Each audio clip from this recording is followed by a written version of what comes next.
You found your white cross on the Rubik's Cube. Now, using this solution, the next step is to make sure the first two on each side are the same, just like this. That's wrong, that's right, that's wrong. And if you follow this rhythm, it'll help you to get them all matching.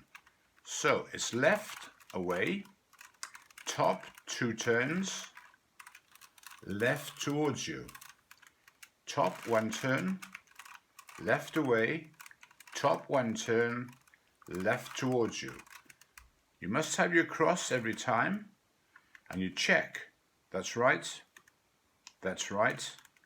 but that's wrong, that's wrong. Doesn't matter what side you choose, you must follow the rhythm. Left away, right twice, left towards you, right at the top, left away, top, 1 turn, left towards you. You come back with your cross,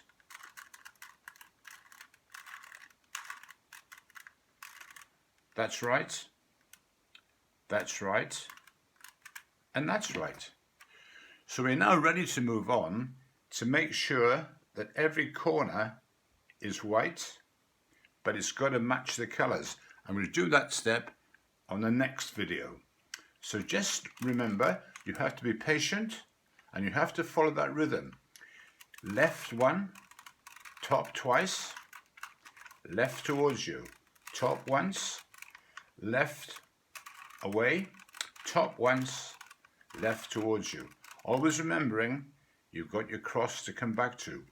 And again, left away, top twice, left towards you, top once, left away, top once, left towards you. And always checking that you've got your cross. Good luck. Practice as much as you can to get that rhythm, and then it'll flow quite nicely. Good luck, Joshua.